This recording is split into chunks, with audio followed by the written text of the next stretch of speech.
Welcome to the Lorehounds. Oh shit, John! Alien invasion! Run! I am John, and I received this outline by fax, as you just heard. As you just heard. And I'm David, and I'm happy to ride in the back of an ambulance with Dr. Abbott anywhere. He and I can, write charts by candlelight together. Fair enough. This is our coverage of episode 8 of season 2 of the Pitt. 2 p.m. We are well into the afternoon now. And we are well into the show. We started out as a kind of a shorter vibe check podcast, and now I just spent like 2 hours preparing this outline. Should have loaded up Admiral Akbar. It's a trap. It's a trap. And I think it took me about 2 hours to fax it to John, too, because he had to go to the thrift store, buy a fax machine. Anyway, as always, links for feedback, for Discord conversations, and subscription stuff, they're all in the show notes of this episode. We have an email address, ptmc@thelorehounds.com. Also, John, we have a show guide. You want to tell the folks about the show guide? David's made a lovely show guide where you can look at all the patients and the characters, look at the patient's conditions, what we're treating. You know, if the team here at PTMC had the show guide, they wouldn't have needed Joy's memory. That's right. I will say that the show guide works great on mobile. It's a better mobile interaction than it is on a regular computer, because you can sort of scroll through, and if you have to remember a doctor's name, or if you want to look up a quick patient details, like, wait, who is that patient? What was their chief complaint? That kind of stuff. It's just a really great, handy, quick reference instead of just searching the internets at random. So, and we'll put a link for that resource in the show notes as well for this episode. Very cool. Well, David, let's get right into it. What'd you think of the episode? It was an interesting episode. I didn't really appreciate some of the subtlety that was going on in the episode until I started doing the outline and some of the breakdown stuff. And there are two questions that sort of arise in this episode. One, how we treat people in difficult circumstances. And then how far do we go when we're looking to relieve suffering, even though that relief may cause harm? So we have a lot of conversations in this one about dignity and care.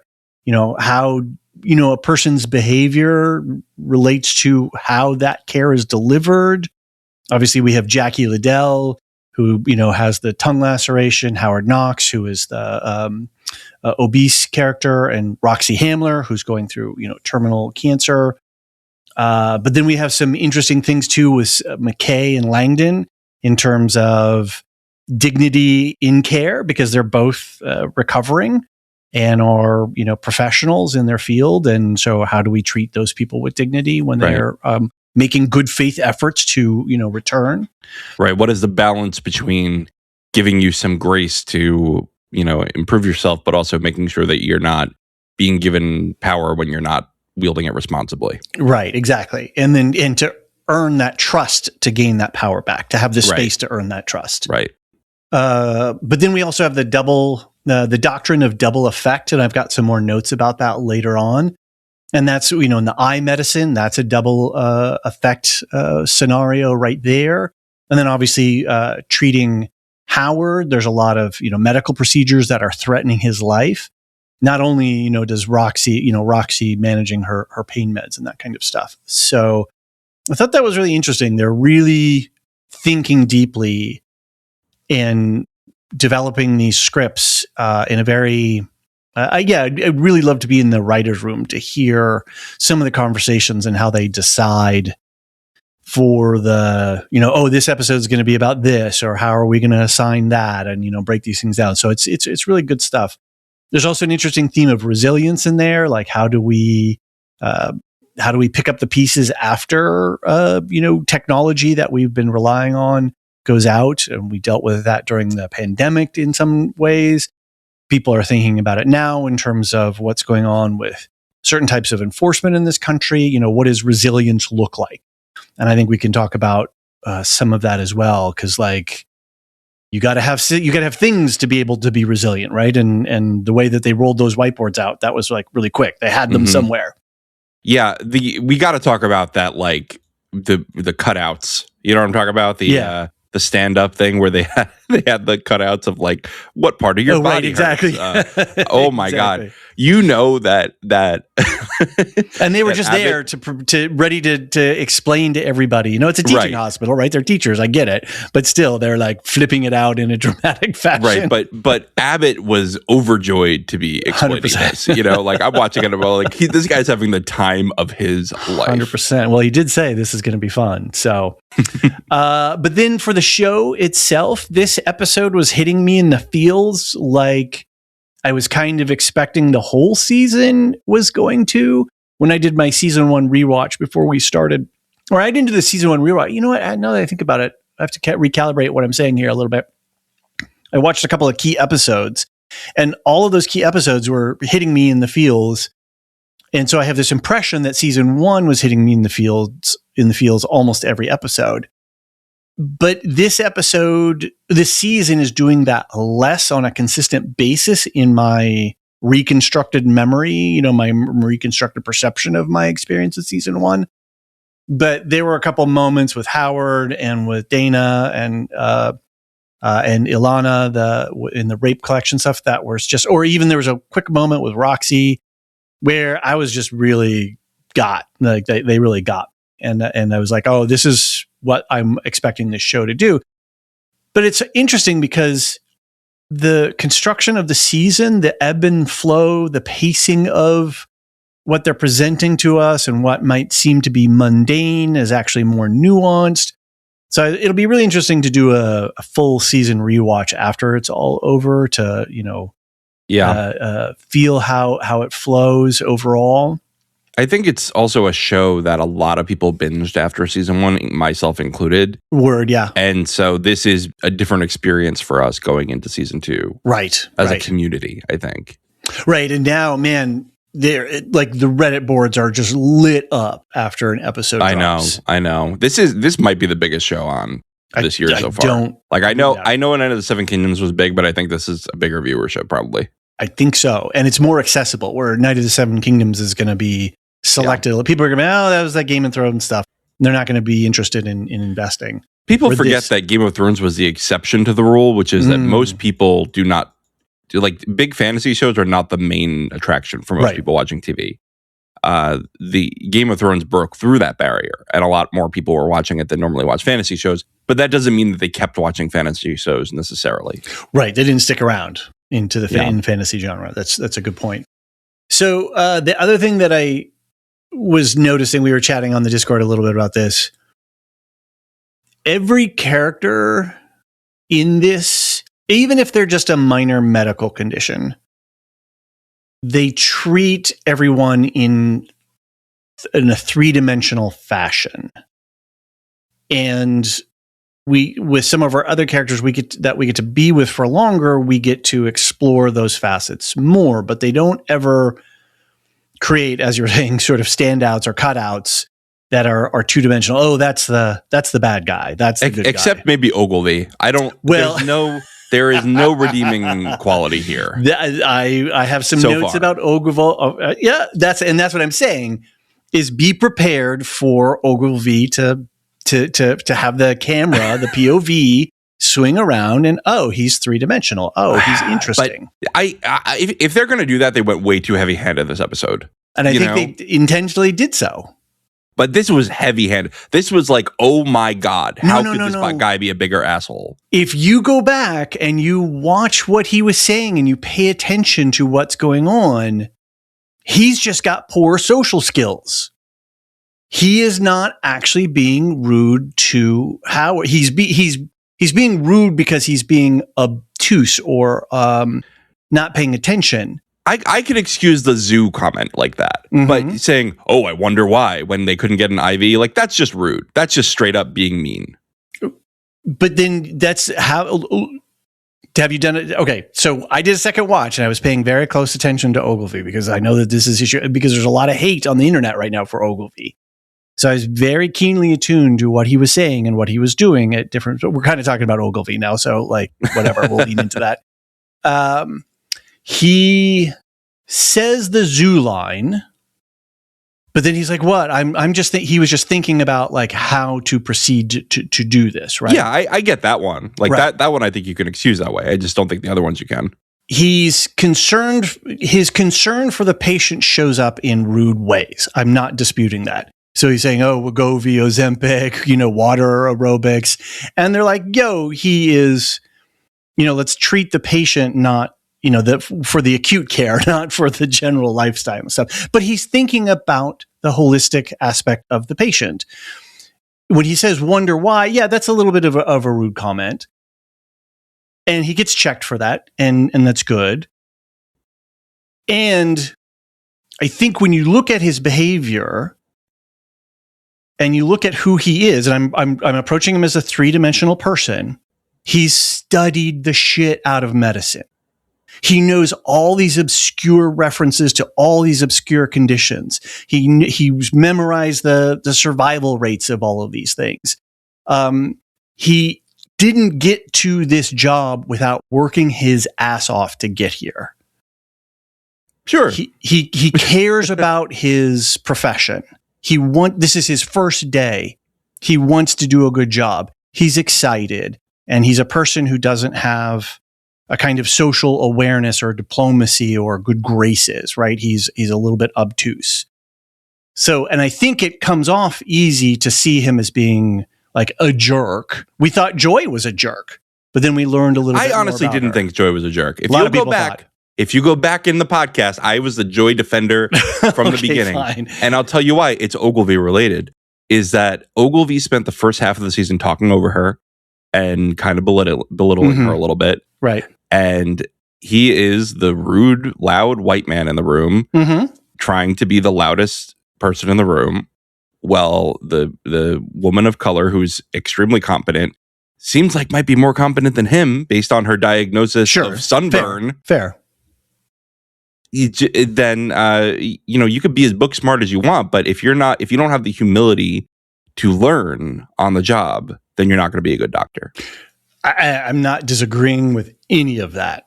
And I'm not disagreeing with, how they've portrayed it. I'm just saying, let's watch and see what the writers do with this character to see if they give us some other insights into who he is. I don't doubt that they will at least try to do that. I'm just saying he was so over the top an asshole this episode that I am going to struggle with that pivot. Okay. I would say go back and pay attention to what he's saying. I'm not saying like we should elevate him above any of the other doctors or anything like that. I'm just saying there is, and I think that they're doing it. I think they're doing this very intentionally. And I don't know. What I don't doubt that. Everything is intentional. Yeah. It's a written show, right? I don't doubt that it's an intentional. Like, look how much of an asshole this guy is, and later, he's a lovable asshole. But like, and maybe, but maybe they're not, right? Like maybe it's going to be okay. This guy kind of just gets forced out at the end of the day, right? We've never seen someone get fired yet. We'll see. Maybe we'll see somebody get fired. That's what I'm going to. And then the whole point of this episode is about dignity, right? Mm-hmm. He is being ignorant of people's dignity. He doesn't know how to do that. Yeah. And I'm not saying that he does. What I'm saying is that he doesn't. He's so hyper focused on his profession, on his first day, on making a good appearance. He's probably a kid who's always excelled and topped everyone else, in these sort of things because young people vibes, whatever. So I am just waiting for them to see how they unfold his character. I think that's my argument. We'll see. Got to wait to the end of the season. But so far right now, I am just like, can we just get rid of Ogilvie? Can he just be fired already? I cannot stand strong. This guy. I am a big Olgilvie hater.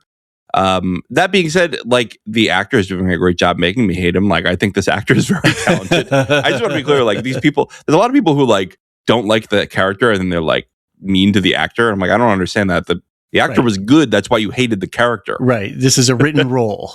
Right. It's a written role. Right. He's doing a great job, though. He's doing a great job milking that. Last thing I wanted to throw out really quick is I've been avoiding the next, the teaser for the next episode at the end of the episode after the credits because I don't want to be spoiled. I just want to go in fresh. But I did skip ahead and I was able to watch the behind the scenes. So there's a behind the scenes segment, I guess, at the end of most episodes. I haven't been watching that. I didn't even know they were there until I kind of skipped. And I have to say, whoa, like, wow, this one talked about the set and some of their production stuff. They built this ER. This is a purpose built ER. And all of the assistant directors, the camera operators, the all the production people, they're all wearing scrubs. So you will see crew members, people who are not cast members, right, in the background. Turns out that they are actually a production person, but you can't tell because they're the camera operators who are following everybody around. They're wearing the same outfits that like the nurses and other medical hospital staff are wearing. Oh, wait, just in case they're in there, they could maybe angle it a little bit to avoid the camera. Yeah. And they have all this stuff and they have everything mapped out. They have these like incredible spreadsheets for how to do their dialogue and the camera shots. It is an incredible production that these guys are putting together. So I would definitely say go check out the behind the scenes little featurette. It's like 2 or 3 minutes long for episode 8 because it's a real eye opener. So, all right, that's what I got. What do you got for hot takes? I mean, I was already kind of sharing them with you in the middle of yours. Yes. But, I think it was a great episode. It made me emotional, too. You were talking about it making you emotional. I was perhaps a little sensitive on a couple issues this episode just because of my family's history. Yes. But I was thinking of you during the Well, not even that. Like, I mean, we can wait for a couple scenes later. But there's stuff that, like, I have watched happen that make me... Right. Especially with Howard Knox. Mm-hmm. I want to talk about that scene. Right. But we'll get there in a minute. I do really like this, that Langdon is starting to fit in a little bit more. He's starting to reassert his his confidence Mm-hmm. a little bit. I am excited for the Santos turnaround. I think she's going to really turn around now that she's not attached to charting. Okay. That is Didn't we hate? Wasn't there a lot of Santos hate in season 1? I'm just saying, there's Santos hate a lot because she is a bully, and I think that's undeniable. She's a bully. Mm-hmm. Now, is she a bully with a lot of trauma? It seems like, yeah. I think a lot of bullies have a lot of trauma. Mm-hmm. Doesn't excuse being a bully. No. You got to be responsible for your behavior. Exactly. Right. Exactly. I'm not saying I'm not disabusing Olgilvie of not being responsible for his behavior and his words, right? I'm not just to make sure people don't at me on that I'm excusing Olgilvie. The difference I see between Olgilvie and Santos is that Santos has shown us that she has a lot of empathy, especially for certain types of cases, mm-hmm. And is able to have a good bedside manner when she's not scared of losing her job. So she has a lot of redeeming qualities. I have seen nothing redeeming in Olgilvie. That's why I make a difference. And am I saying that will never happen? No. I know this show could turn around with it. But I also, I don't even think in Santos's worst moment she's been quite as mean, especially to patients. She was terrible to Javadi during season 1. She was horrible. Yeah, but Javadi's not a patient, so she doesn't count.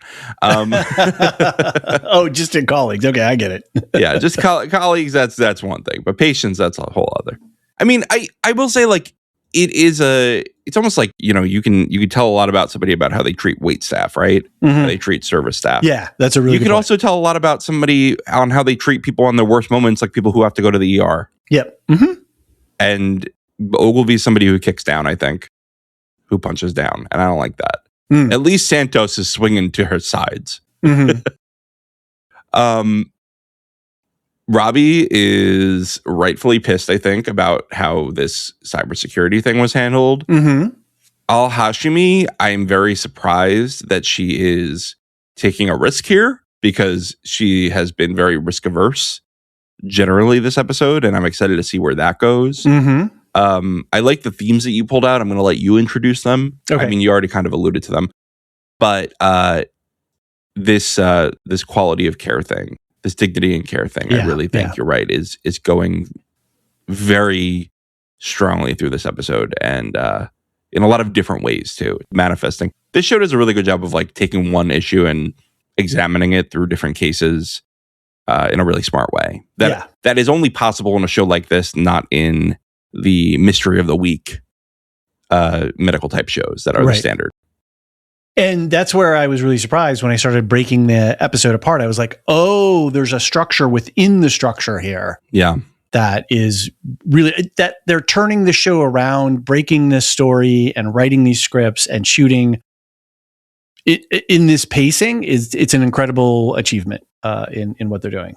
Are we in a golden era of medical shows with this and Scrubs coming back? Were you a Scrubs guy in the day? I wasn't. I'm not opposed to it. I just never really got into it. Mm-hmm. But it's just funny that like that's coming back and this is huge now. Like we're in another golden age of medical shows that has not been seen since the early 2000s. We have the seriousness on the Pitt on one end of the spectrum, and then we have Scrubs on the other end. So it's an interesting phenomena, no doubt. People seem to be liking the new Scrubs episodes too. Okay, like they were well received. It seems like. That's good to hear. It's I think it's a well-loved show. I think it's a beloved show, right? Like a community. Were you a scrubber? No, I was never into it really. Okay. I never had anything against it. I think I can't even remember if I watched I thought it was funny. Yeah.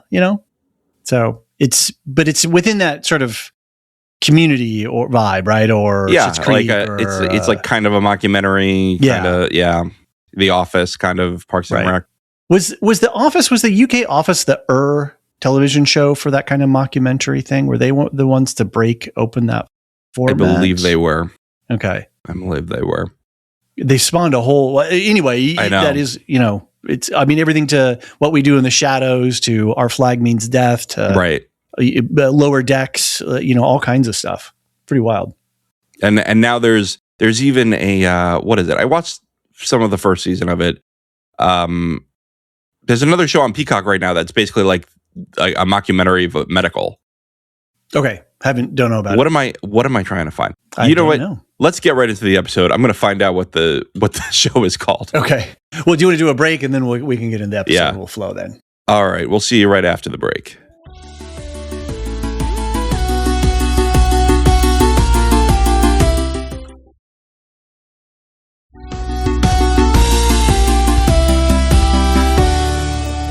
It's St. Dennis Medical.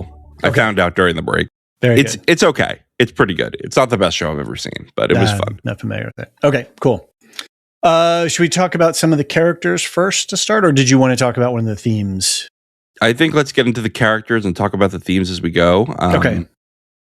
It's such a hard show to navigate through. Everything's so interconnected. So we'll sort of traverse as best we can. Robbie and Al-Hashimi.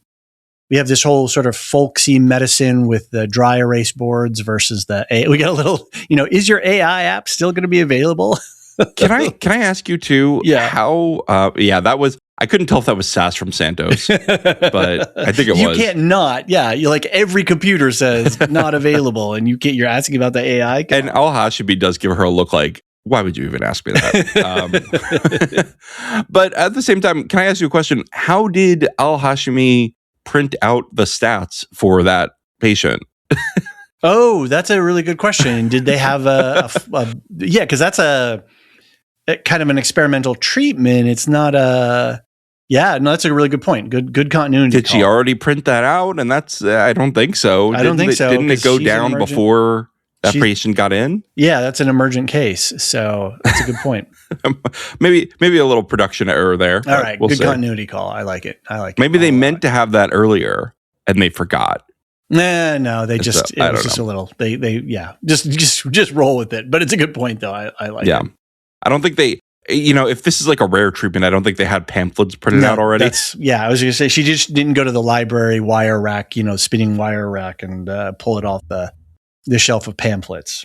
You ever watch 30 Rock and there's that episode where Liz's dentist says, I printed this out for you. It cost me a lot of money, but it's important for you. And it just says hard cheeses in your root canal. I missed that episode. But yeah, I think this is a custom made thing. Yeah. This was a really interesting moment for me because this is the first time I think we've seen Al-Hashimi take that risk. She does do the informed consent thing. Mm-hmm. She does, which, that's informed consent is even stronger than regular consent, right? You have to explain all the risks. You have to explain all the material risks here.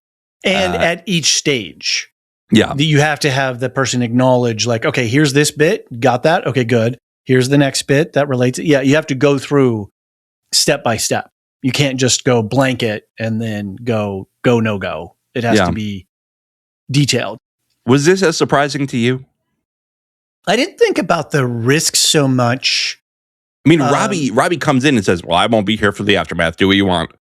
Well, that's a whole other thing that I'm really annoyed at, because he kind of wants it both ways. Yeah. He's like, F you, everybody. I'm out. Ha ha. See ya, suckers. But not until I leave. You got to respect me. You got to respect my authority. Right. And it's like, are you in or you out, guy? And I think that's part of what happened with the hospital administration. They were like, bro, you're out. You've got a few more hours left on your shift. Al-Hashimi is going to be here to carry over the pieces. He's half pregnant right now. Yeah, exactly. Exactly. It's like, come on, Robbie, you can't do it both ways. Yeah. You can't do it both ways. I think that's right, especially if like Al-Hashimi is going to oversee the input of all these physical charts into the computer. Oh shit! She should be the one who is briefed on everything, right? Yeah, he's going to nope out. Because he started at 7, right? So his shift is probably supposed to stop in like a couple hours. Yeah, at the end of the season. Well, conceivably. Well, what I'm saying, well, no, not at the end of the season. It's always the extended. That's how we get to 15 episodes. It's always something happens wrong flows over, to keep them there for 15 hours. Right. Yeah. So I think that's an interesting point too, because how are they've got to get all these charts back into the system, right, for patient care and continuity of care.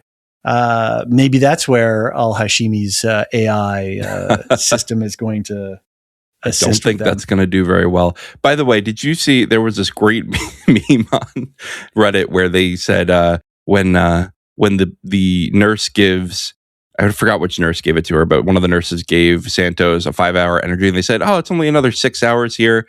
And then Princess or Perla, yeah, I can't forget. Yeah, it was one of them.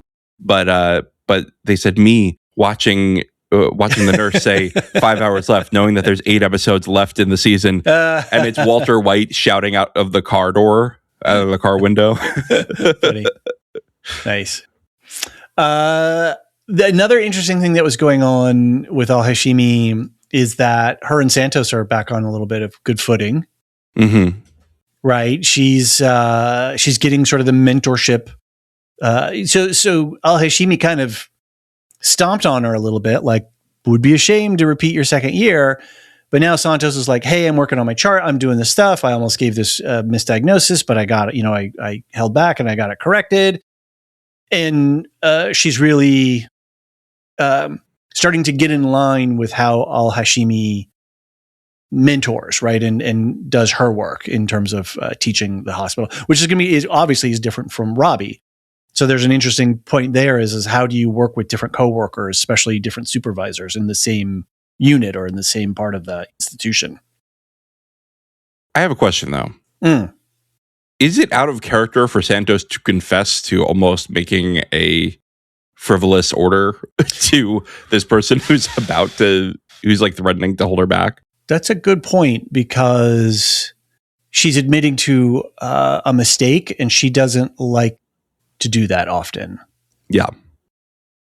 I thought that was kind of out of character. There were a couple like weird moments that I thought meant to like strengthen the bond between Al-Hashimi and people that didn't seem to flow with the writing. It was that one, and then when Mohan comes in and goes, "Oh, I'm actually thinking about applying for this fellowship." Like, lady, you just met this woman. Like, you guys just met. Like, why would you be talking to her about it? It felt like a conversation that it was a non sequitur. It was a conversation that she would be having with somebody she'd been working under for like a month at least. Who did Al-Hashimi work with at the VA? Because a couple of them had interactions with her before. I know it was Mel King. Mel King? Yeah. But I don't remember if it was anybody else. Okay. Maybe she did. I don't know. I can't remember if I was just wondering if that's the case. Because you're right. It is a very familiar conversation. And it is something that it'd be a kind of conversation that you would have with your mentor. Like, hey, I've been working with you for a couple of weeks, or longer, and you're invested in my career, and I'm invested in you helping me, guide my career. Yeah, that was or maybe it was just an opening play by Mohan to get Al-Hashimi interested in her career. So yeah, maybe she did. Maybe I just forgot about this. Right. I don't remember. Like maybe somebody could write in or something. I don't know. I'm Googling it right now furiously. Okay. Good luck. That's a tough search. That's a tough Okay. She actually supposedly, according to Google, she did work with Dr. Al-Hashimi. So I guess I just have a bad memory on this. That's fine. This was not out of character. Detail. And I'm not going to edit this out because the people deserve to know about my ignorance. Yeah. They deserve to know. Do you have an arc? Do you have a redemption arc, John? I might have a redemption arc. Can we make space to forgive you? Please don't compare me to Olgilvie. All right, let's move on. Well, real quick about Mohan, do you think geriatric care is an appropriate? I think that'd be perfect area for her. I don't think that the ER is the place for someone who likes to spend time with their patients and really like get to know them and have empathy for them. And it's just like this Pitt ER is like the least realistic ER in terms of how much time they spend with the patients, how much care they put into it. The ER does amazing work. All these ER people in real life do amazing work, and they save so many lives, and they work hard. But I'm just saying, like, they are so overworked, and there's so little time. I don't think you really get to see these people that long. I've been in many ERs with my parents and whatnot, and like, the doctor's barely there, and it's not their fault. Like, I'm not blaming the doctor. I'm blaming the system. They're busy charting by candlelight. They're busy charting. Yep, they can't be held back in R2. I think if I remember right, Mohan last season during season 1, Robbie, that was one of the themes, was Robbie was sort of counseling her, like, because hospital administration was on top of Robbie about clearing cases and moving it along, and so but Robbie also about patient satisfaction. So exactly, and which is a no-win scenario, right? It's a total Kobayashi Maru situation. And Mohan, I think, if I remember right, she was wanting to spend that time with her client or with her patients and go the extra mile for them. And yeah, maybe in a different clinical setting, she would be better paced. But this ER experience is going to do her wonders for her career, no matter where she goes. Yeah, it does seem like kind of the crucible, right? This situation where you have to figure out what you're good at and what you're not good at very quickly. Right. No shipping this episode for Mohan and Abbott. No shipping indeed. Off. And that was one of the things I was saying about the pacing. Another show would have started to develop that relationship a little bit more. We would have leaned into it. We would have taken the next step. But this show will just we'll open up a little storyline and then completely back out of it for 2 or 3 episodes. I mean, there were a couple of 2-3 episodes we haven't even heard or seen from Baby J Dow. But we got to have some resolution this time. Nobody took me up on my Dana, sending in their Dana voice. Well, maybe they will next week. Okay. You didn't offer a prize, so. Oh, that's a good point. What should the prize be? I don't know. It's David's undying admiration. Yeah. I don't think that's going to work for a lot of people. So, what else do you want to talk about? There's so much in this episode. You brought up dignity of care. The Howard Knox thing. I'll just speak from personal experience. My dad was a big guy, very big guy, my whole life, and that affected his health and was part of his fairly early death. And I've seen this kind of like just the minute that you're overweight, especially very overweight. Doctors will start to ignore other possible explanations. And they will do a very bad job diagnosing you and figuring out what's wrong. I really love that all these other doctors are doing a great job actually looking for the problem and not, just being like, well, he's just fat.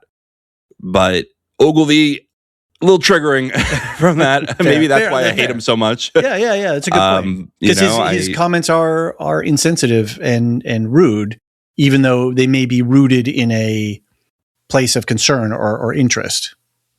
I literally at one point was talking to the ER doctors I think it was a nurse who was calling me. And they were trying to get me to like admit that my father was an alcoholic because he had liver damage. Mm-hmm. And he like very obviously was not an alcoholic.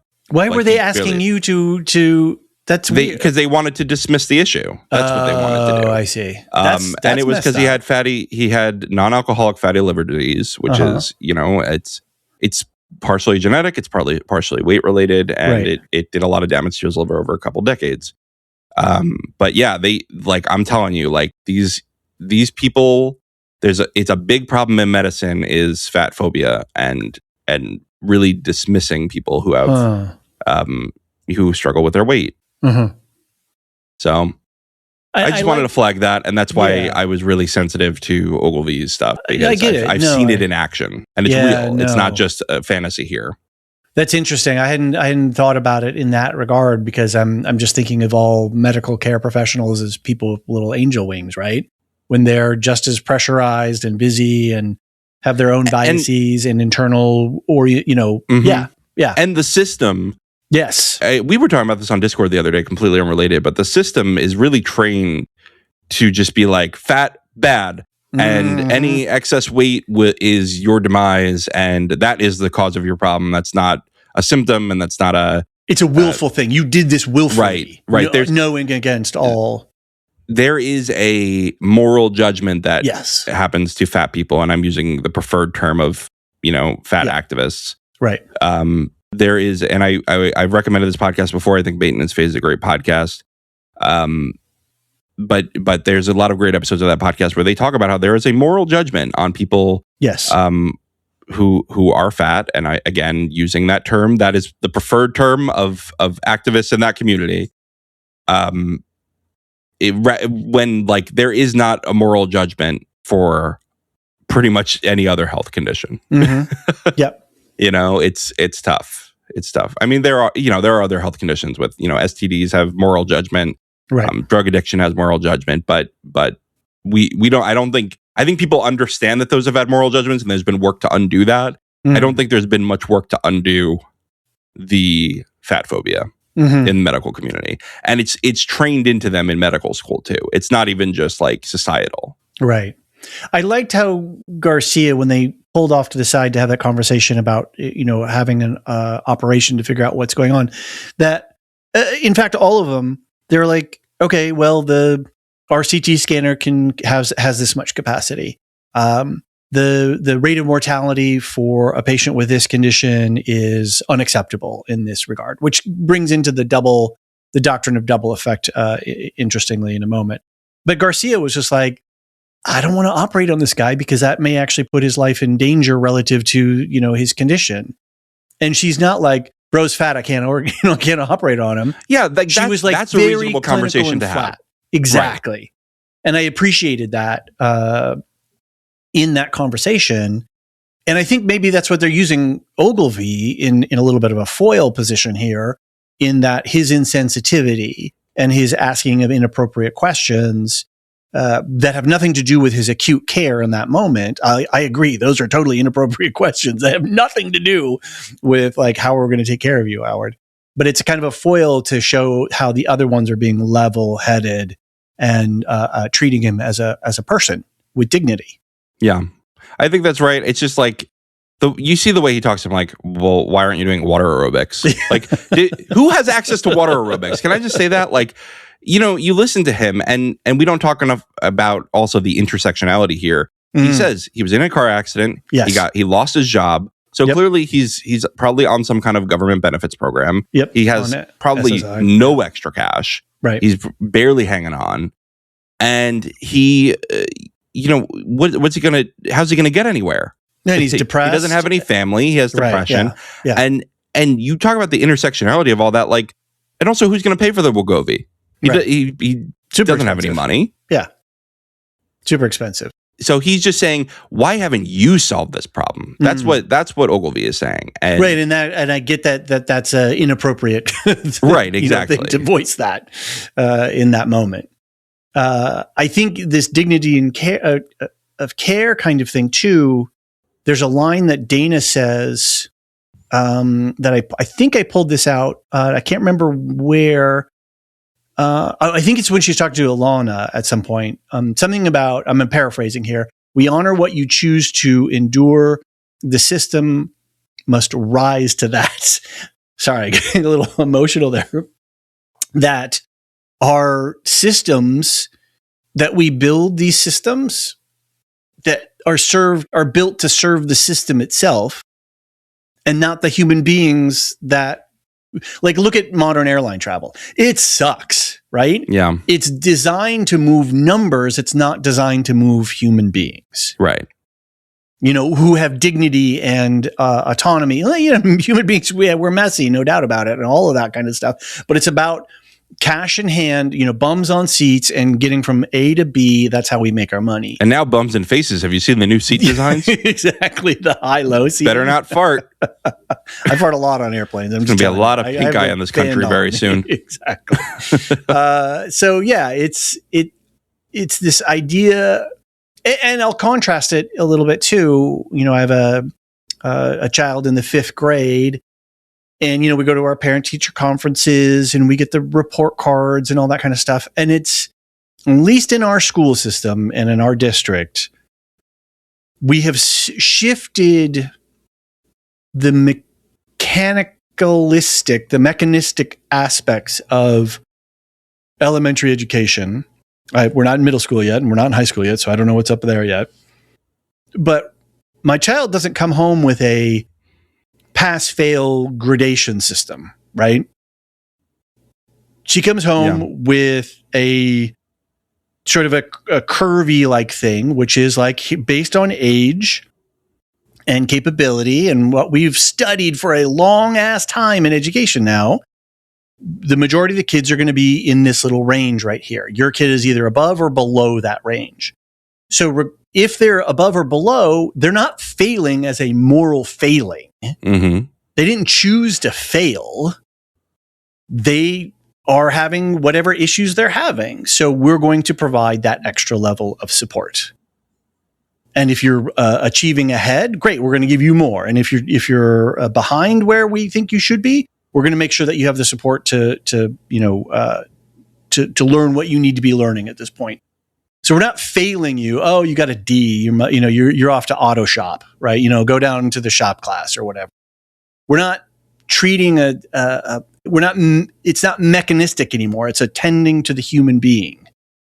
And I think that's a great way that we can see some of those shifts of trying to bring humanity back into our institutional systems. I think that's great. I don't know if I've seen that. Yeah, well, I don't know where you are in this school district, but I'm hoping when we move next year, we'll find a good school district with something. Yeah, and I don't know how this is applied across the way, and I know we all have different experiences. I'm just appreciating that my child doesn't have to have the fear of getting a C, D, or F. Right? They're like, "Hey, you're having trouble in math. We see you're having trouble in math, so let's get you in a small group where you can work and drill." And everybody's getting small group and breakout instruction. It's not like, these are the dumb kids. Well, we're in kindergarten right now, so there's not a lot of grading going on. Right. We'll see. We'll see how it goes. A couple of quick things more on dignity and care stuff, and just I was thinking through it a little bit about like what constitutes good patient care, respecting for somebody's autonomy and agency, and you do that by like asking, can you breathe if we lay you down? Right?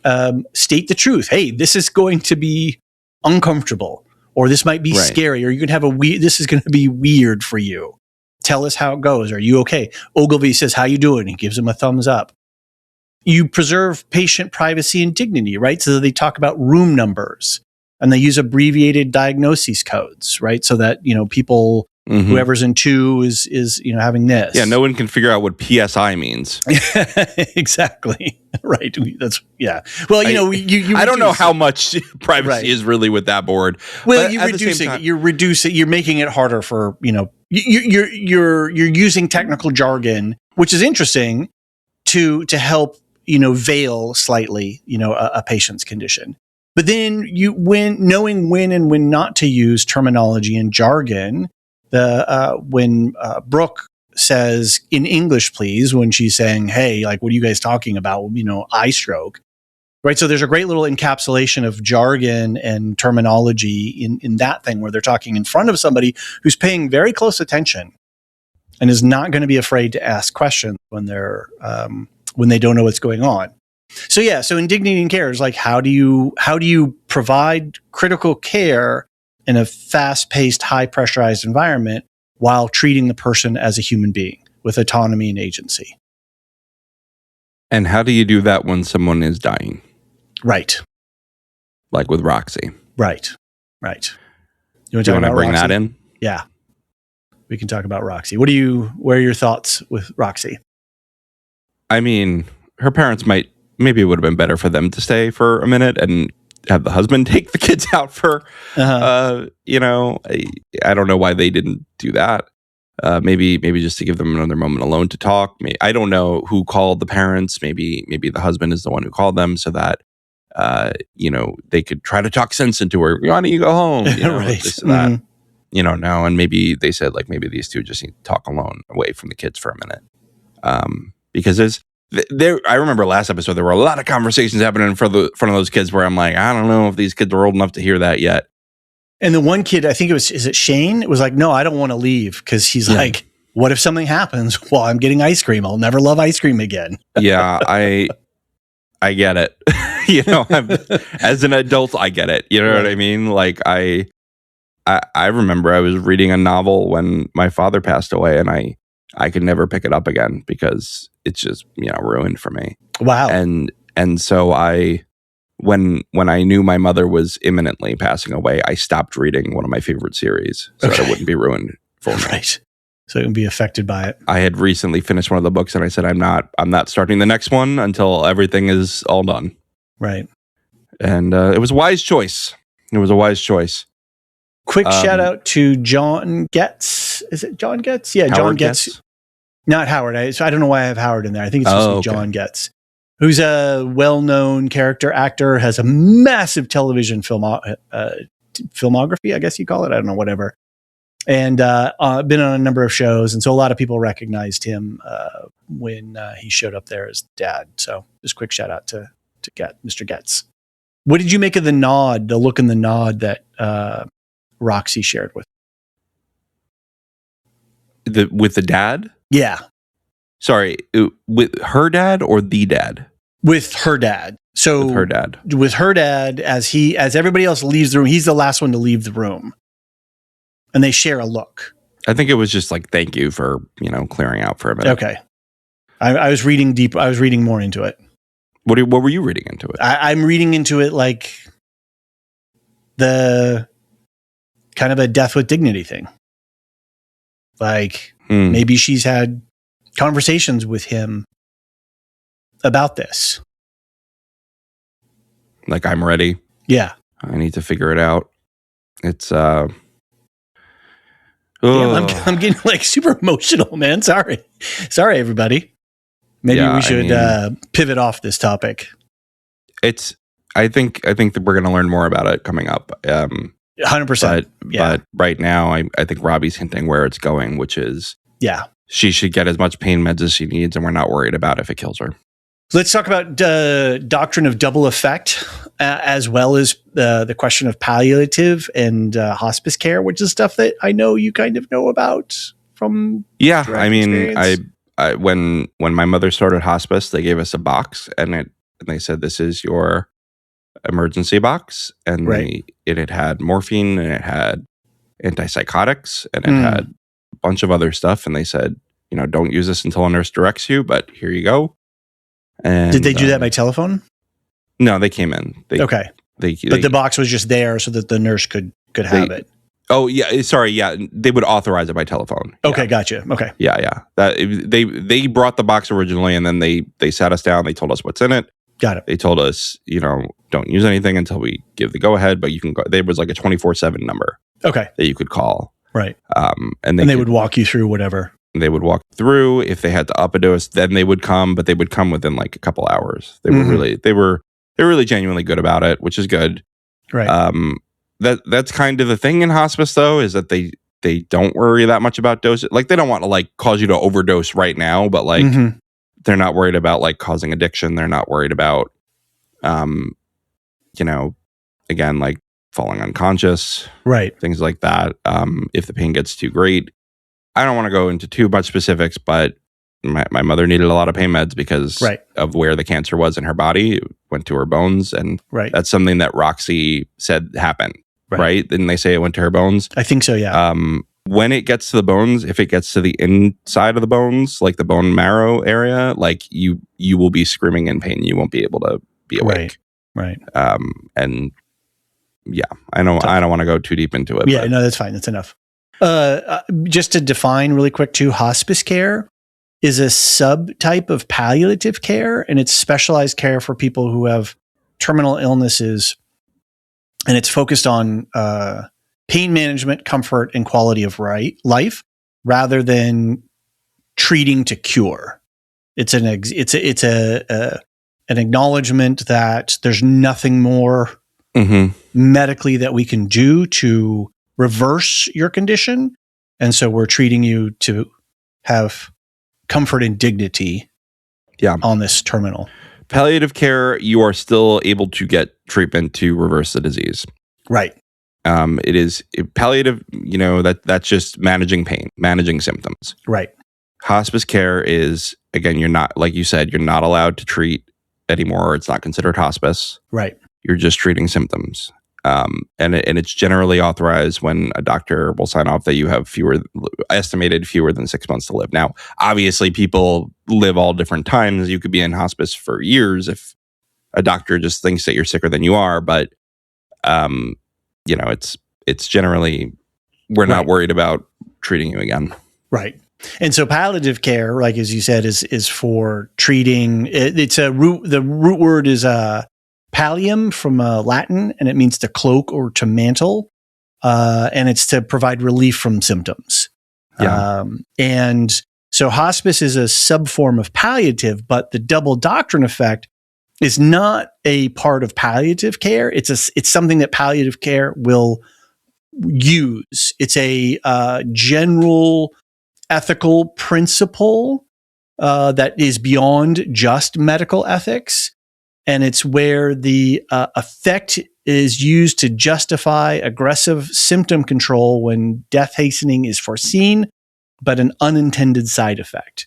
So you can cause a bad effect while pursuing a good effect as long as the bad effect is foreseen, but not intended. Yeah. That is such a fine line. That's insane. Right? Like, I would not want to be in charge of that. Right. And you can see uses of double doctrine effect and other things like in, I don't want to use this. There's a way to use it in warfare, but there's too much going on in the world right now that I don't, in real aspect, I don't want to talk about that. But I'm just going to leave it there. There's more uses beyond medical for the double doctrine effect. So, but it's something that it's a philosophical and ethical rule that you can reach out from other practices of care to pull in to look at. And I think, when Robbie said, like, if that's where this is going, we have to treat her pain so that she's here now, even though that we know that caused her death. But we're not trying to cause that.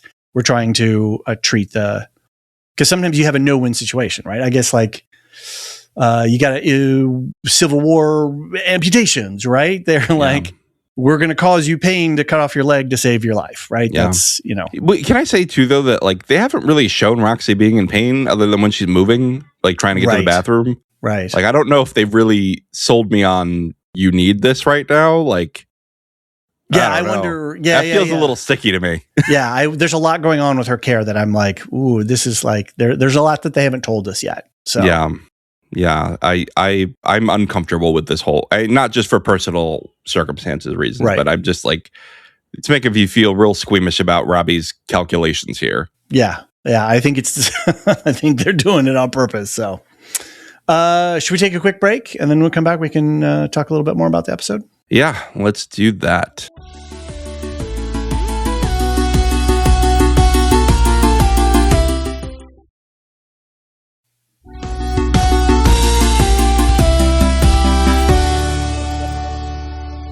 We're back. What else we got going on? We have the Chekhov's Duke. We need to talk about. Right. I think they're setting up Duke for a bad fall on his motorcycle here, man.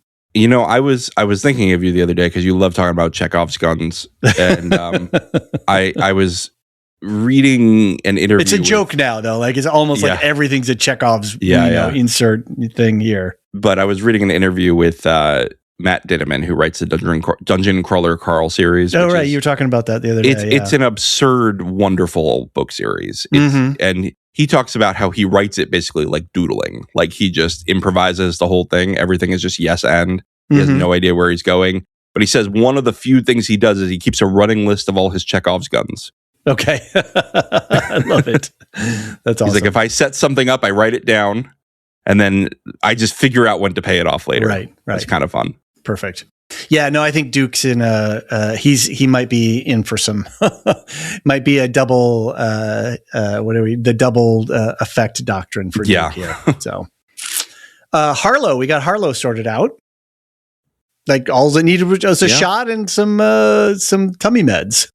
Isn't that interesting though, that like she needed a shot in her shoulder or like the base of her neck to heal a headache? Like that's so interesting. So tense, right? Yeah. You know, remember, get some physical movement, everybody, and don't look down at your laptop all day. And get a monitor holder, right? Yeah, exactly. I see my daughter when she has a set amount of screen time every day and plays certain games. And I'm like, always like, sit up, hold your laptop up. Like I see the hunch going. And I'm like, man, don't.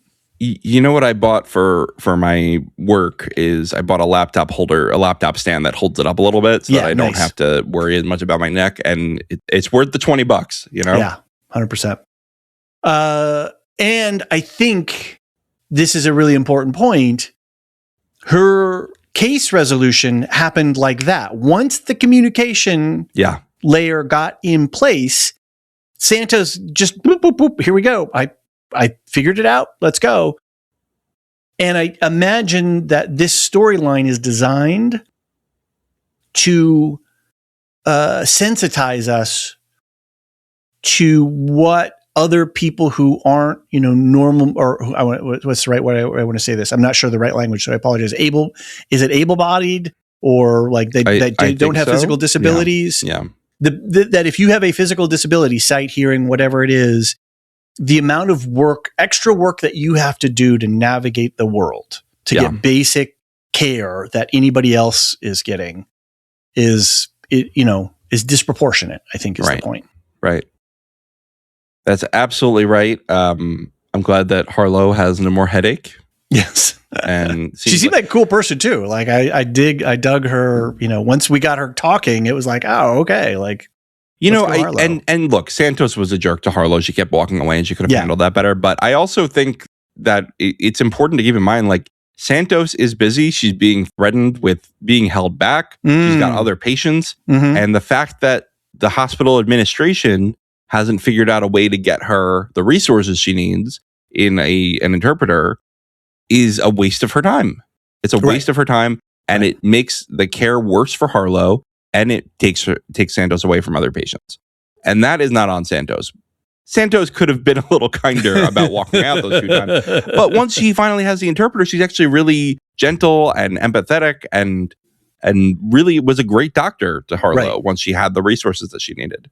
And I think this goes into this question of how modern healthcare delivery is done. Right. We go from faxes and whiteboards to Wi-Fi phones and medical records, electronic medical records. And in this case, and like, let's contrast with Howard, who gets a nifty little speaking iPad, and he's having a lot of fun with it, which is a fun little, humorous moment in the whole thing. And it works flawlessly and very intuitively. And yet the VRI, like, we live on Zoom, like you and I are on a video connection. It's like, JFC, why can't they figure out this piece of technology? They just can't. It's crazy. It's crazy, the disparities between systems in the same episode, right? Or one or 2 episode distance. They couldn't get a video thing to work when, my God, we work on Zoom all the time, every day. Our podcasting software works fine. Yes, exactly. It's wild. It's absolutely wild. I did look a little bit into electronic medical records, but I don't really have a deep dive on it. It's such a complex area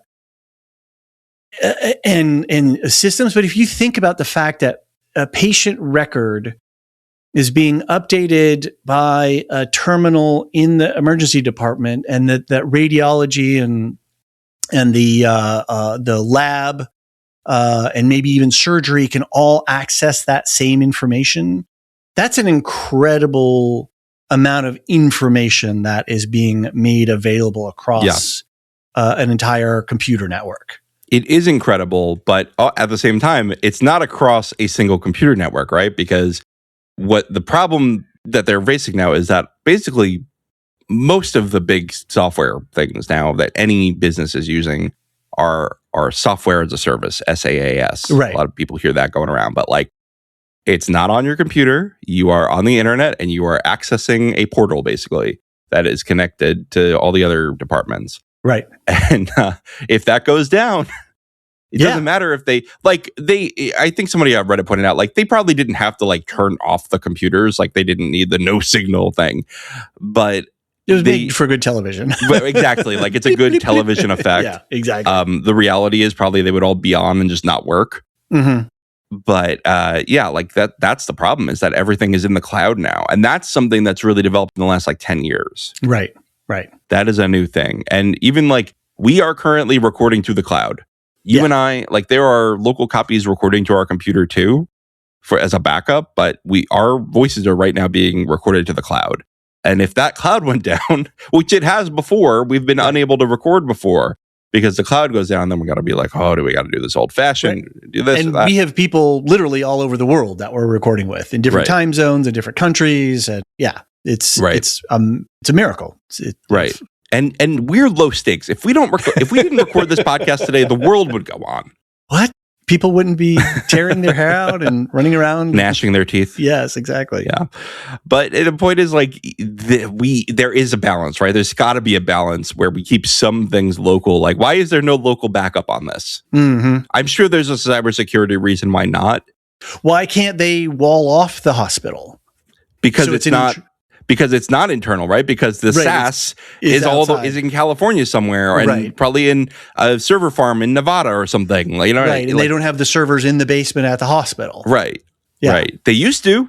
Probably 15 years ago, they did. Mm-hmm. Now they don't. And then that was even a paper electronic hybrid, where now it's like it's electronic with a little bit of paper, right? But it's primarily electronic. Yeah. Yeah, and you see him always tapping in to be able just to update anything. So that the hospital staff were ready. Like, where did they store these whiteboards? Where did they store these little wire racks? How much has Princess worked with this system? How often do you train in paper stuff? They are so lucky as an institution that they had just enough amount of people that had very, very strong familiarity with these systems to activate this in an instant. Because how are you supposed to drill this? How are you supposed to practice not having electronic medical records? Right. I don't know, maybe Sarah, if you're listening, Sarah, our chief medical correspondent, can you maybe write in and let us know, like, do you guys train in that stuff? How do you prepare for outages, an electrical outage, a computer outage? Even just one or two terminals going out, like how are backup systems maintained and how do you train on them if you've never experienced them? Because you hope that this doesn't happen. Because when the look on like Joy's face or Olgilvie, or Olgilvie's face too, but Huckleberry and Santos, they were like, holy goodness, like, what are we going to do? We don't know a world without this. And what do you do when, eventually the Robbies are going to retire, right? Exactly. Like, the people who worked under this old system are going to retire. What do you do when they're gone? Because these people at least remembered what it was like before. I don't know what you do when you have a whole generation that doesn't know what MacGyver is. Right. Or what a fax machine sound is. Right. At least I knew what that was. I was on the cusp, right? I had dial up, and we had a fax machine. Mm-hmm. until the very early 2000s. So like I lived the first few years of my life knowing that sound and being like, get off the computer. We have to make a phone call.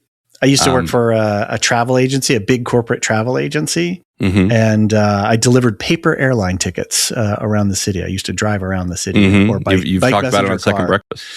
And I had a couple of friends, and we used to send each other, sort of at the end of the day, like we're bored, there's nothing else going on. We would fax each other memes. Back before they were electronic, they were printed out like sort of cartoon things, and we would pass them around. And so we would be faxing each other all the latest memes to hang up in our office cubicles and stuff. So meme culture has been around for a minute. How was the chain email culture back then? Forward this to 10 friends until oh yeah, that was or your hospital later. System will go down. Yeah, exactly. Yeah. There was all those chain letter things, but those were around even in paper before too. It's so silly. Yeah, that's crazy. But we didn't have any Nigerian princes trying to help us by fax. So why not? Yeah, I don't know. They didn't have faxes. I have to confess, I started watching 90 Day Fiancé again. Oh, it's so good. It's so bad. Yeah, but I put it on the other night and I was like, the drama is real. Problem is I have HBO right now to watch the Pitt, and I was just sitting there. I was waiting for the Pitt to come on, and I was browsing. What am I going to watch? I don't know. I'm back in. Sucked into the world. Speaking of people making poor life choices, not that having a 90 Day Fiancé is necessarily a poor life choice. It's just that the people they cast on that show are generally people who make poor life choices. Right. Binge drinking culture you have in here. CK. Jackie with a CK. Hey, Jackie. Yeah, that was, I was thinking of you during this. When I watched the episode first, I was in bed. I was watching on my iPad. And whenever they had any procedures regarding Jackie with the CK's tongue, I put my hand up in front of the screen so I couldn't see it because I could not handle watching any of that. Yeah, I was like, nope. Nope. I just inherited a really nice couch, and it has a really nice place to bury my head when Joy was no, I just can't even describe. I'm sorry. No, we're not just going to talk about that. I just went nope, and I buried my head in between the cushions in the back of the couch. That said, binge drinking culture and blackout drinking. Not a good situation for Jackie with a CK here. Not great. And of course, it was the silliness in drinking that injured her in the first place, right? Her friend leapt up. Did you see where the camera like panned down and then there's like blood? I was just like, oh my God, what is going on with this poor girl? No. It's interesting. I was doing a little bit of reading. I guess the alcohol consumption amongst the younger generations is plummeting. Yeah, but they're also like, they're younger and That's true. I know. We would measure parties and how many kegs that were going to be on offer at that party. Right? We were drinking heavily all through high school. Yeah, I don't know. I'm always skeptical of this, like, this generation is killing blah, blah, blah, because they did that with millennials. Well, I'm not saying it's a bad thing. I'm actually not knocking the decrease because we know that alcohol has terrible health outcomes across the board. Yeah. Right? Yeah. Regular high amount of alcohol is not good for the human body. Smoking wasn't good for the human body, right? So people were smoking and drinking. Right. The millennials were the first dare generation. Yes, right. And it didn't work with us for alcohol, but I think the millennials are like the only generation. They're in between the cigarette and the vape generations. And so we were the only ones tobacco mostly free. That's good. Americans, at least. I know Europe has a lot more smokers for some reason. Yeah, in other parts of the world, yeah. But, for sure. Anyway, I think we were like the only tobacco-free generation. I can say at home, we hardly drink. I mean, I might have a glass of wine on a Friday night or a cider or something like that. I do enjoy, like when we go out, I have like my favorite drink and I get one of those, right? Just for all kinds of reasons. I just can't drink anymore. If I have 2 or 3 drinks, I'm smoked the next day. It's tough. You can't, drinking over 30 is just not a great time. No. And it's showing up in the market, right? Like they're losing billions of dollars right now. which doesn't is not help a that there's bad thing. tariffs on all the alcohol right now, and like I don't know. It's also like if you make things too expensive, the luxuries are the first thing to go. Exactly. And drinking is a luxury. Yeah. And it's not necessarily a bad thing when you look at the drinking and driving and alcohol related deaths as the drag on the healthcare system for people who have all kinds of chronic conditions. Poor Louis, for God's sakes, right? Like, yeah, it is alcohol is not a good thing in high quantity. So. And how sad was it with Digby and Louis? Because he was my friend. Yeah. I had a lot to say. Yeah. And he gave the little bell and got his wings. That was a cute little nod. Yeah. Stuff. What else do we got here? We talked about the eye stroke a little bit, this informed consent thing. Yep. They were a funny couple. Close out of them. Alana's She was like, only 2 years. Yeah. We had the closeout of the Alana plot line, the sexual assault victim. Yeah. It was a pretty quick scene, but I really did enjoy that exchange where she goes, I'm glad you were here today. And Dana says, me too. Right? That hit me hard in the feels. That was nice. And that actor was amazing. Yeah. Tina, I cannot pronounce it's Lvlev. Let's say Ivlev. Okay, Liv. I can't. Anyway, she was amazing. Absolutely a phenomenal performance, and I really hope this is a little bit of a breakout for her. I know I'm assuming her pronouns, so I hope that they are around more and is a voice actor for Star Wars games. So motion capture too. Right. Okay. Most of these games where there's like realistic characters now, they are doing, like the big budget ones at least. They're doing full motion capture. Got it. So it's their likeness as the character. Fun. And that's also why people are saying like, this would actually be really cool to adapt live action because you already have the actors. Mm-hmm. Right. And it matches, right? There's a harmony between the actor and their voice and the screen capture. Yeah. Right. The Davis family, bipolar or schizophrenia. And I really, Javadi's line, like, hope for your son's happiness. I was like, ouch. I mean, straight up, but like, wow, that was a bit of a. It's tough.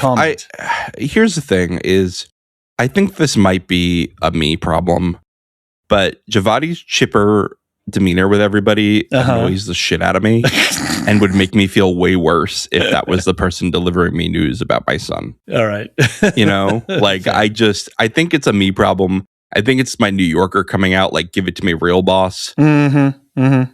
But just, I can't deal with the fact that she's smiling while being like, your son has schizophrenia. Like that, you know what? I'm not saying that he can't live a happy life, but it is a life-changing thing. Like that's a tough thing to hear, especially, for his sake, like he's been working so hard to pass the bar. And now all of a sudden he might have to give up that whole thing. He's probably got student loans. That's going to change his whole life. Right. That's a good point. It's not happening in a vacuum, right? This is happening in the within the context of this man's life. And you have to grieve for that. You have to take a minute and grieve for that closing out of that future potential that you've put so much time and effort and energy into. Right? You can't just go, oh, well, and move on. Right. You really do need to think about it, process it. It's tough. And again, Javadi would really annoy me if she was giving me this news. Fair enough. Have you ever cut limes in the sun, John?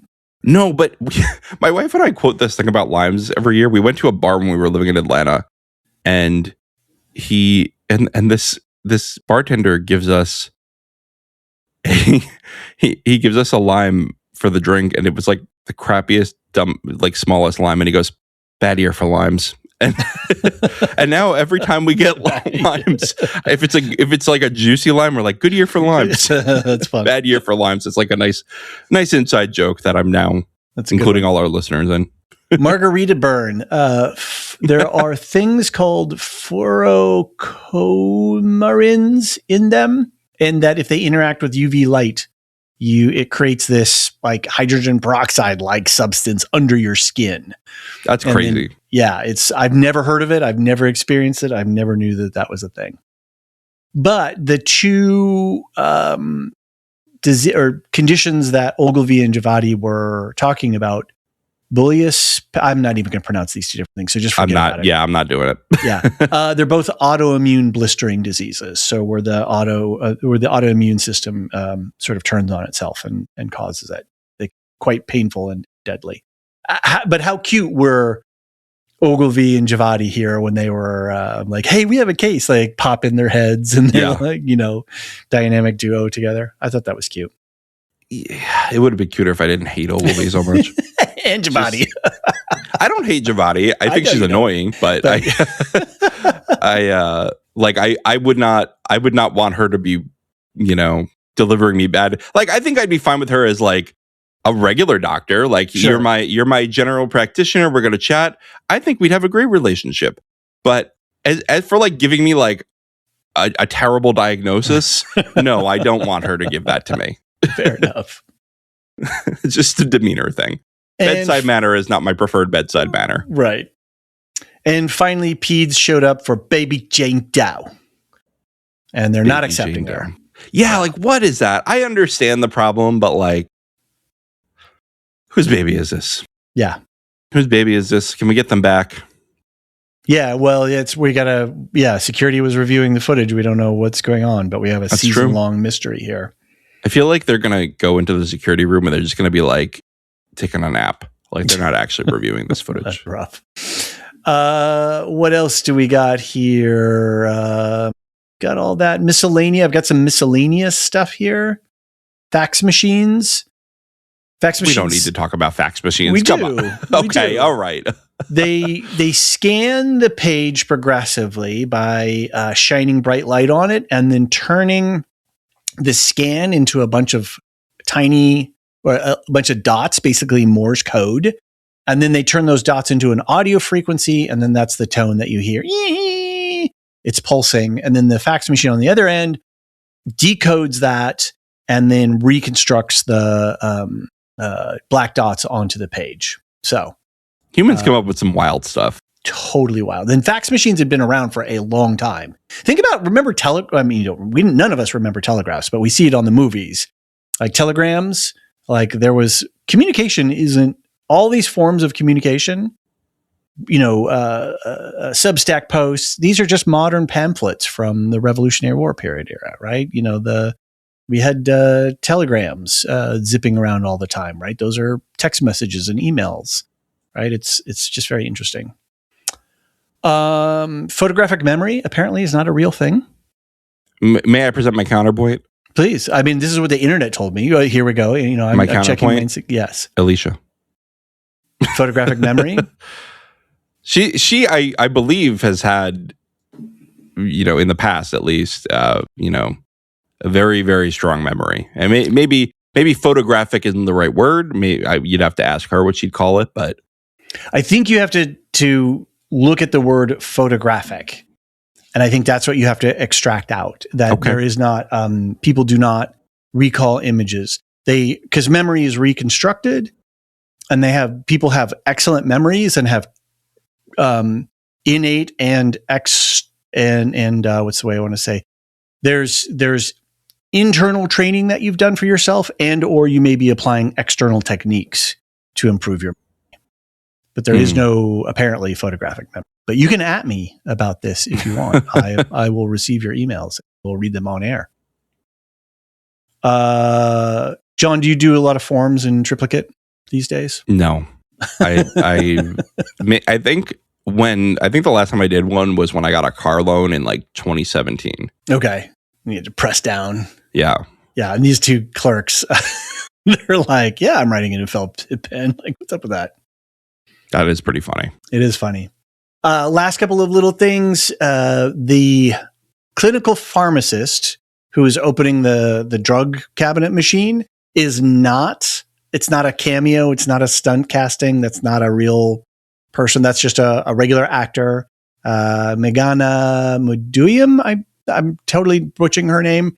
Who's playing Dr. Megan Nort, who waves and says, "Hey, got your back." And apparently, clinical pharmacists all over the internet are rising up in celebration that I've heard this profession is they're so happy. They're so happy. I didn't realize this though. Like I saw somebody posting on Reddit about this. Like apparently a lot of the COVID discounts and things like that for healthcare workers, they would like exclude pharmacists from it because they didn't realize they were part of the response. Clinical teams, right? Yeah. They were just like, they just work at CVS. They're not. Yeah. So an under celebrated group of medical professionals. Thank you, pharmacists, for all you do. Thank you for having our backs. Speaking of backs, I don't know if you caught this. I posted a picture of it on our Discord. When Abbott says, "I'll ride with Howard in the ambo," to the other hospital, as Robbie turns and walks behind him to go back to the patient, he pats him on the back, on his shoulder, where his wound that Samira was such a jerk.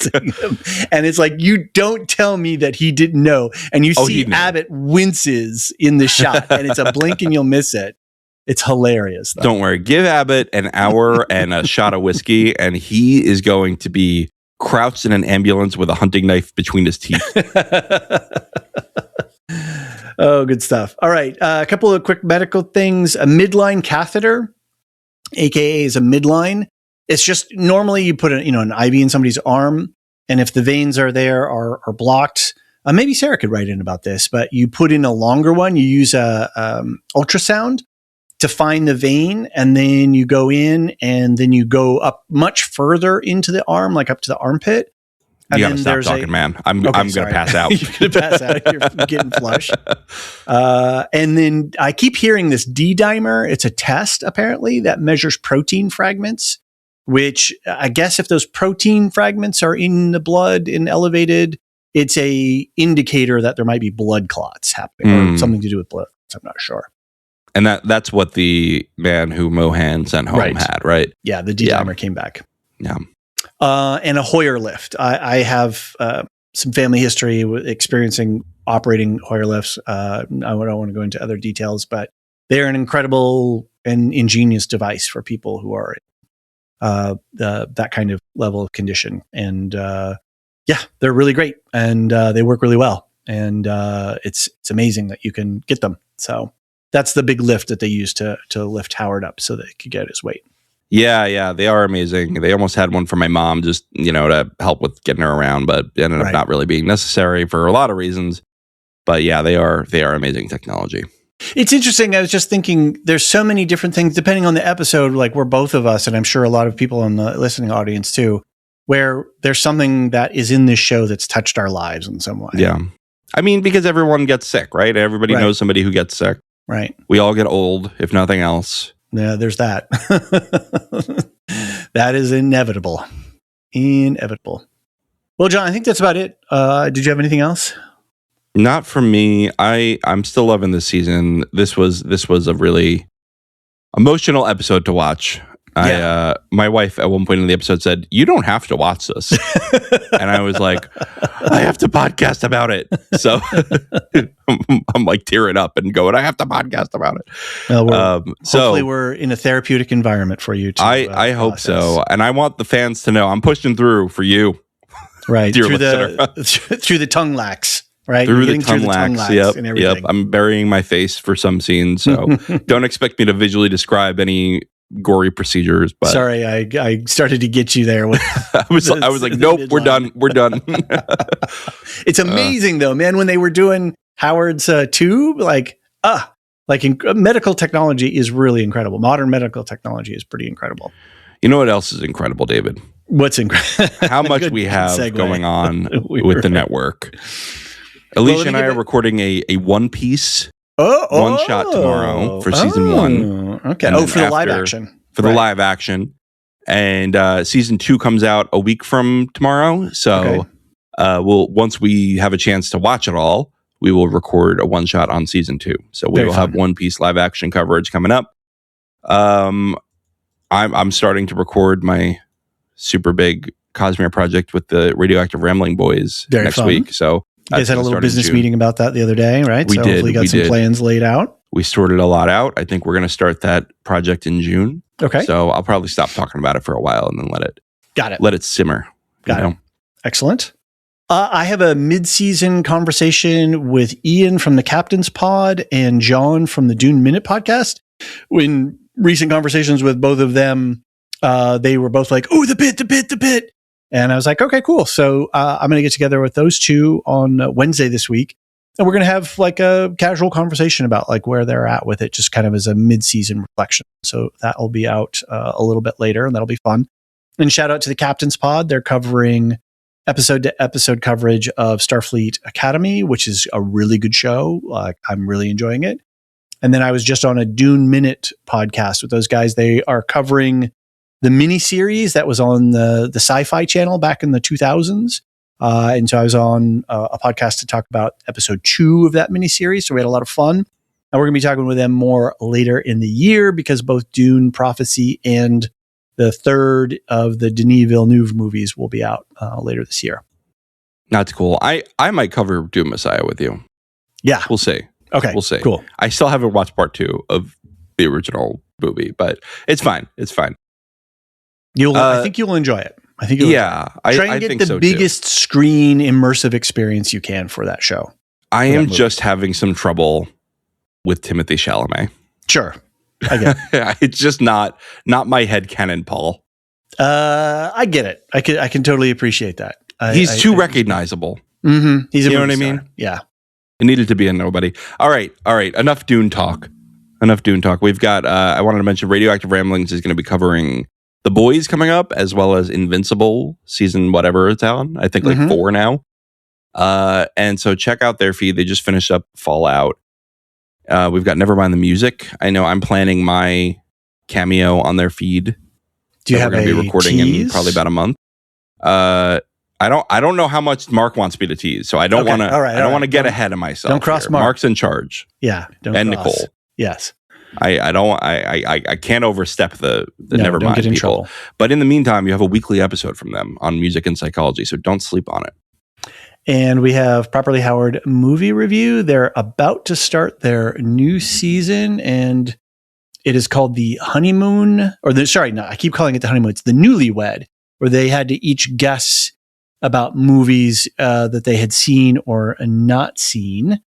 And where is the thing? They're doing The Running Man, but the 2000s era version. Do I have the right? Oh God, I don't have the right page on the talk about something, and I'll tell you. That's all right. Okay. Just, you know what? If they want to know what they're covering, they should listen to the draft. They should. Out they should listen on to the Properly Howard feed. Yes. They should not be getting this secondhand. They got to hear it right from the Steve and Anthony's mouth. I like that. Oh, you know what else we got to mention is Alicia is continuing with her Oscar coverage. Absolutely. I just saw we got a Blue Sky about it while we were talking. Okay. Somebody was listening to it. So obviously the reviews are in and it's great. So did she plan for? It's like 12 episodes or something like that. Yeah. It's a lot. Like really in-depth coverage on all the different aspects, everything from documentaries to sound design to international films, all kinds of stuff. She did an episode on the BAFTAs. And so she's really leaning into the cinema and award stuff. So go check those out. We have a specialty feed for that as well, Cinema Hounds. So if you're just here for the movies, you can check out that. All right, back to the Lorehounds. Yes. Did you miss my joke? I said back to the Lorehounds. Oh, no, that was really bad. Back to the Lorehounds. Yeah, no. Sorry. All right. Context is missing for it. We've got... All right, David. Annie Hall. I'm sorry. I'm just being. I'm doing my best Olgilvie impersonation and just being obtuse about things. Well, then I'll be Joy and be snarky. There you go. Perfect. So we've got also Annie Hall coming up. TBD whether I'm on that. Apparently, because of my. Do you want to be schedule. on it? I mean, I'd love to be, but okay, good. Then we'll make sure that you're on it. All right, we'll rearrange. I was just trying to be whatever, like. Functional about it. So we'll see what's going on. We'll talk off air and we'll figure it out. But there will be an Annie Hall podcast very soon for our February 11s. And then we got to present my Millennial Madness list too. We do. Millennial Summer. I think we're doing Millennial Summer in March. March of the Millennials. Something. Is that it? I can't think of anything else right now. There's always something. That's it. I don't think we have anything else going on except to say thank you to some people. We do. Need to do that indeed. Discord server boosters, Aaron K, Taylor the Thriller, Duve71, Athena, Agelea, Lestu, Nancy M, Ghost of Perdition, and Radioactive Richard and Adrian. They all donate their, what are they called? Bits, bytes, boops? Boosts. Boosts. Their boosts to make our community server a more functional space. And we have our lore masters, our Patreon and Supercast subscribers who are our top tier subscribers, who we literally could not do this podcast without. So Samartian, Michael G, Michelle E, SC, Peter O.H, Nancy M, Duve71, Brian 8063, Frederick H, Sarah L, Gareth C, Andra B, Kwong Yu, Nathan T, Sub-Zero, Aaron K, Dali V, Mothership 61, Gnarls, Kathy W, Lestu, Jeffrey B, Elisa U, Ben B, Scott F, Stephen N, Julia F, Cully S, Ilmariel, Paul K, Rocky Zim, Jessica A, Red Zippy, the TCS, Dopamini, Catch It, LNR, Mrs. Tennant, AC Wilson, Eli W, Cassie K, Chumba Rooney, Catilla, Josh Liu, Paint and PDX, Corey G, Quinch, and forever last, never least, Adrian. Thank you all so very much. John, thank you. Thank you, David. We'll see you next hour of the shift. Bye. The Lorehounds podcast is produced and published by the Lorehounds. You can send questions and feedback and voicemails at thelorehounds.com/contact. Get early and ad-free access to all Lorehounds podcasts at patreon.com/thelorehounds. Any opinions stated are ours personally and do not reflect the opinion of or belong to any employers or other entities. Thanks for listening.